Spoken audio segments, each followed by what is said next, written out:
Teve sim, que aí onde é Brasília hoje era parte, a criação era criada lá naquelas vales lá. E gordo, bonito, Brasília ali era parte de criação daqui. Era três escravas que recebeu a libertação e era muito estimada. Aí de forma que a Sinhá comprou aqui 600 alqueires de terra e deu de doação para essas três escravas que recebeu a libertação. Aí por aí foi ficando, aumentando as famílias e foi aumentando, que caiu nessa descendência, que até hoje que consta o Mesquita. Mas a procedência daqui foi dada de doação para três escravas. Que essas três escravas deixou os filhos e dos filhos foi distribuindo. E foi aumentando a população de forma que está nesse grau de hoje, mas existem vários loteamentos aqui em redor, logo próximo da fazenda Mesquita. Inclusive que eu estou achando que daqui a pouco o Mesquita aqui já vai ser luteado da mesma forma, que não vai ter meio de habitar como era antigamente. O desenvolvimento vai chegando e vai aproximando, vai ficando no meio que acaba o pessoal todo fazendo a mesma forma do que é vem.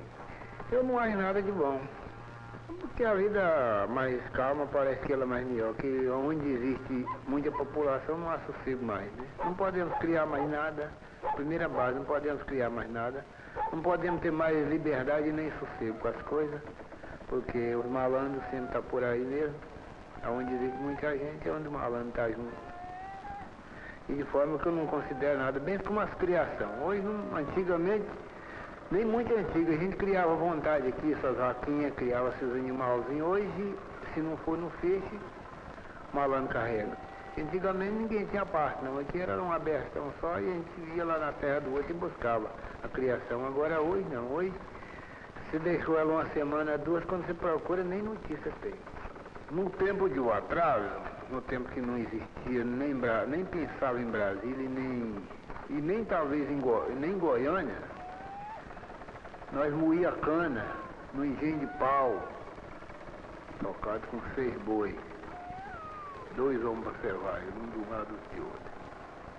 A garapa ia para o tacho, do tacho frisia, fazia o melado, ia para a marceira, da marceira batia, da marceira ia para a forma, da forma botava o barro feito da terra em cima, o açúcar vejava, ficava que nem um cristal.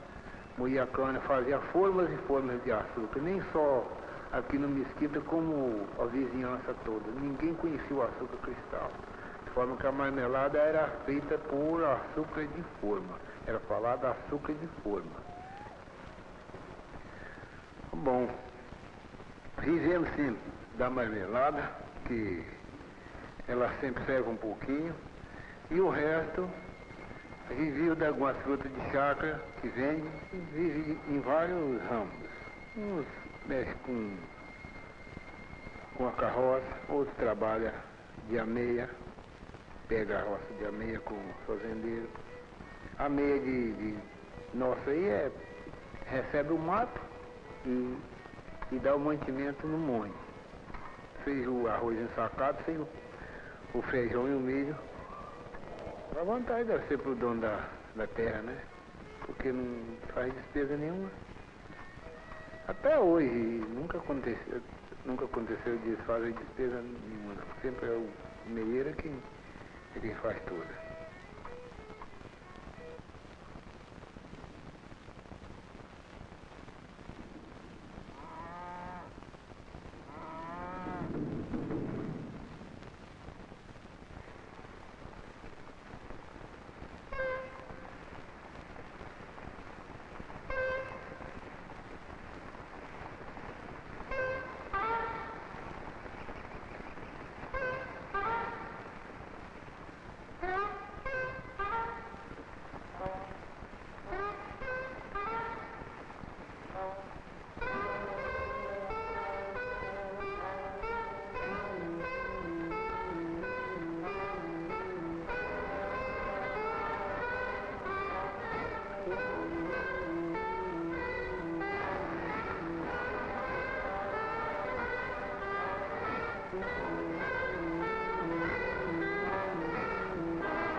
Com base apenas no testemunho oral, até hoje não se sabe a verdadeira origem da fazenda Mesquita, também chamada de Arraial dos Pretos, citada pela primeira vez nos documentos da Missão Cruz, que realizava os estudos de localização da capital brasileira no Planalto Central. Para alguns, os mestiços que herdaram suas terras, vivendo hoje da lavoura de subsistência, descendem de antigo quilombo que se formou ali durante o apogeu do ouro em Goiás no século XVIII. Para outros, a propriedade que vem sendo repartida à medida que cresce o número de seus herdeiros só se diferencia dos outros vilarejos perdidos nos ermos dos cerrados goianos, por se tratarem de pretos e mestiços solidários entre si e usando o mesmo nome de família.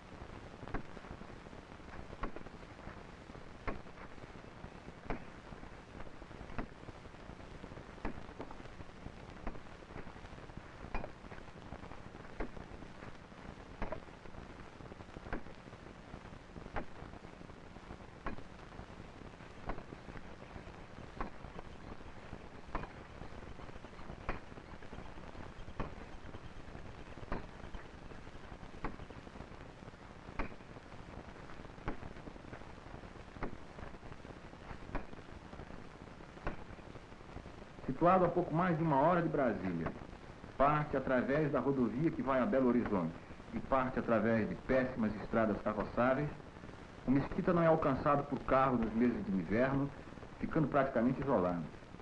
Não possui luz elétrica ou outro qualquer traço de progresso, e o transporte dos gêneros que produz em pequena escala é feito em lombo de animal, e somente os mais abastados fretam viaturas para fazê-lo até Luisiânia, a cidade do ouro que seus avós escravos ajudaram a construir.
Quer dizer que a marmelada hoje não está dando lucro mais por causa do custo de vida e o açúcar que encareceu muito. Já ela não está dando aquele lucro, nem não está produzindo também aquele tanto que dava, porque há algum tempo o marmelo dava abundante. Depois da doença da requeima para cá, com falta do Ministério que não tem de Agricultura aqui, para a gente comprar o remédio, pelo menos comprar, não encontra o remédio. Se quer em Brasília, nem todo dia encontra. Por aí, a marmelada também é uma das coisas principais que está fracassando. E sendo uma das primeiras alimentações, porque foi aplicada até pelo laboratório do hospital, que é um dos melhores fortificantes sendo a marmelada. Para qualquer doente, pode comer a marmelada. O doce do marmelo está fracassado pela seguinte maneira, porque os marmelados que existia aqui no município de Lusiânia, do meu conhecimento, acabou tudo. a falta de assistência, como diz a assistência médica, a falta do sulfato de cobre e o cuprosão azul, que se eu detesto, e a adubação também, fazer uma adubação perfeita. Não queria que seja dado, não. Se existisse um porto de venda aqui, era importante. Seria o lucro de venda do próprio porto e seria muito desenvolvimento na produção, tanto para o proprietário como para o município. Adubação e cobertura, uma adubação perfeita com fertilizante, ele não dá volta, que o marmeleiro atura muitos anos, o marmeleiro tem vida até para 200 anos.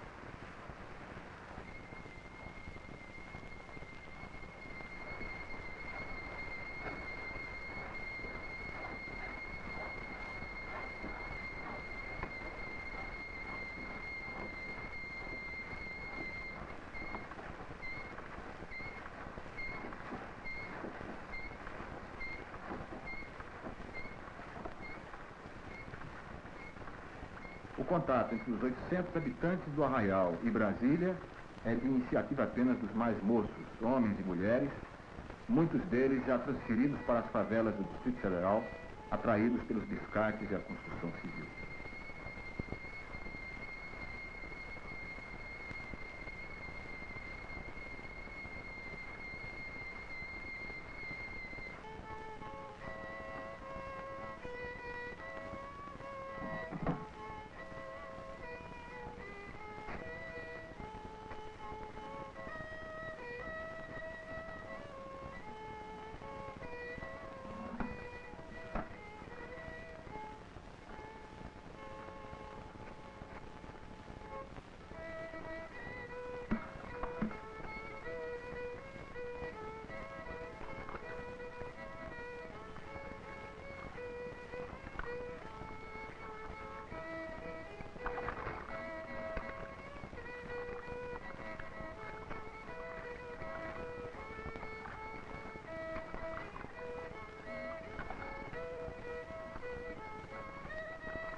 Eu me chamo Benedito Antônio, mas vou bem conhecido por Dito Nonata.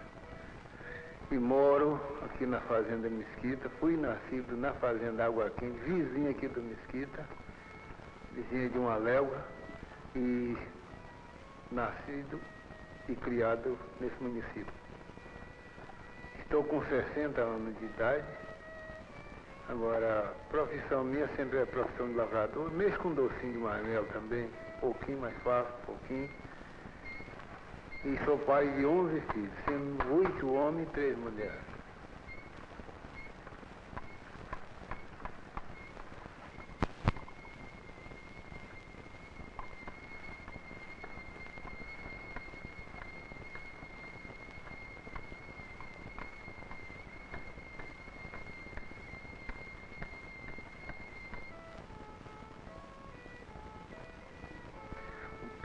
O que eu desejo na vida é a agricultura, que principalmente para o Mesquita. Era um ramo de agricultura aqui para nos ajudar.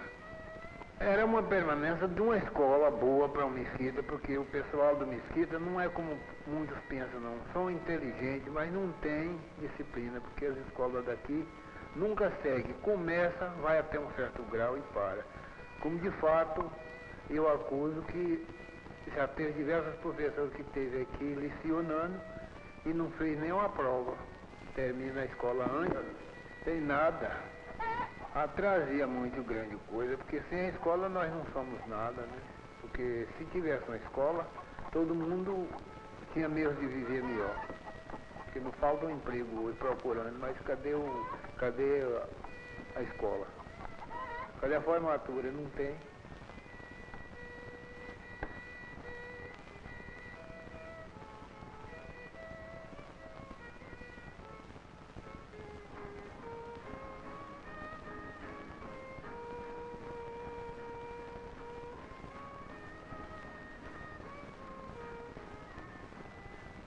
exemplo, o meu papel na folia.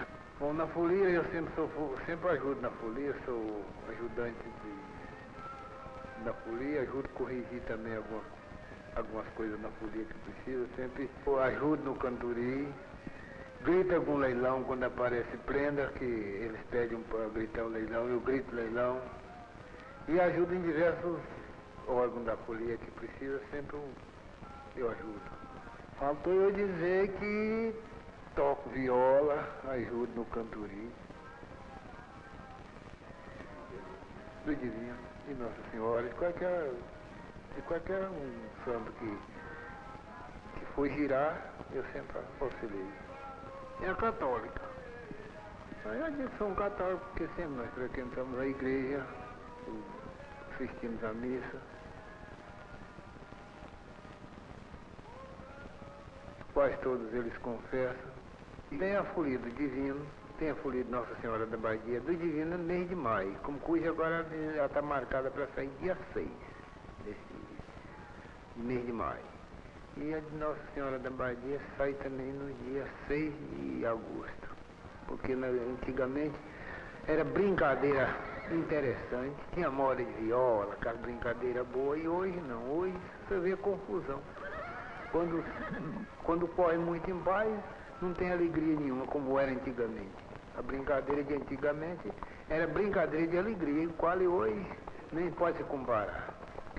Antigamente era festa, hoje já não é festa mais. É muita numeração de gente e a festa mesmo acabou.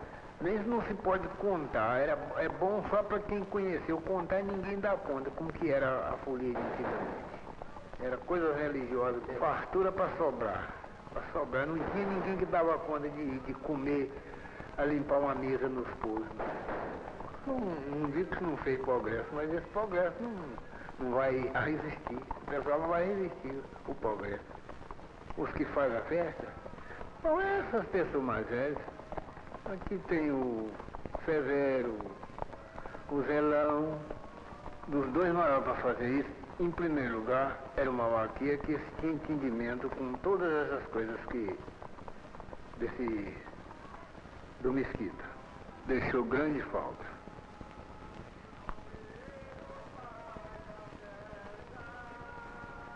Em primeiro lugar, ele era um bom rezador de terço, sempre rezava as novenas de Nossa Senhora da Badia e rezava terço aqui.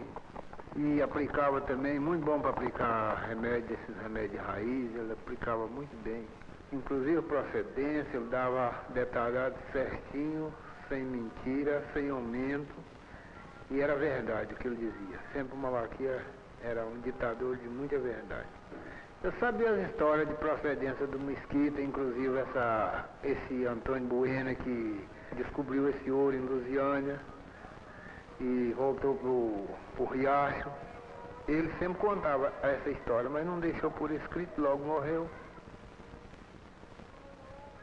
E o Etervino, sendo um irmão dele, o Etervino era uma pessoa muito formidável, muito bom carpinteiro, fazia diversas coisas, fazia mataburra, armador de casa, levantava uma casa, ele fazia o engenho de Moicana, ele fazia o engenho de Moicana muito bem feito, de fato tem diversos aqui ainda feitos por ele, e depois disso fez muita falta em diversas coisas, em diversos ramos, nem só a parte carpinteira. Era um sujeito muito de confiança, muito bom, muito humilde, manso de natureza, sujeito que tinha muito prestígio e muito valor, de forma que a falta dele é formidável, é vista por todos, em toda parte, inclusive na cidade de Lusiânia, todo mundo reclama a falta do Etervino, que era uma boa pessoa, muito inteligente e muito curioso. Ele era tão curioso que conhecia até a forma da formiga trabalhar. Ele sentava assim, ele enxergava, e tinha uma vista formidável, enxergava até as olhos de formiga. E o quê? A vista? Enxergava tão bem que ele conhecia até como é que a formiga trabalhava. Na parte carpinteiro, ele deixou muito grande falta. Era um carpinteiro muito bom para fazer casa, tem diversas casas que ele ajudou a fazer, outras ele pegou e fez. O Etervino morreu acidentado no asfalto. Ele vinha de Lusiânia e ninguém queria que ele visse. Esse dia parece que era dia mesmo dele morrer, porque ninguém queria que ele visse. Eu saí de lá a base das 7 horas da noite para vir para o Mesquita. Aí na estrada de Lusiânia, a base do Morro Mané Francisco, falado antigamente, que hoje é o Parque Alvorada, para cá do Parque Alvorada, ao lado do Mesquita. Um caminhão pegou, ele bateu e passou o caminhão nele durante a noite. Foi poucos caminhões que saiu fora, mas a cabeça dele virou uma praça. Ninguém deformou que ninguém conhecia quem era o Eterno pelo cadáver. Era irmão do finado Malaquia também, Teixeira e Magalhães. De forma que morreu os 2 irmãos, sendo 2 homens que fez muita falta no Mesquita. Com a valorização das terras em torno de Brasília, o Mesquita é hoje um reduto ameaçado pela especulação e muitos dos seus proprietários já abdicaram de seus títulos de posse em favor de ilusórias vantagens das imobiliárias, à procura de chácaras e sítios para seus clientes da cidade. Fechado sobre si mesmo e sem condições de resistir a transformações de que não participa, o pequeno mundo do Mesquita sente-se desagregar. Esvaídos todos os valores que o formaram, conspurcadas as suas terras, apaga-se lentamente a sua memória pela morte dos mais velhos, detentores das tradições. E ao mesmo tempo assiste, sem nada poder fazer, à evasão dos mais moços que partem em busca da cidade.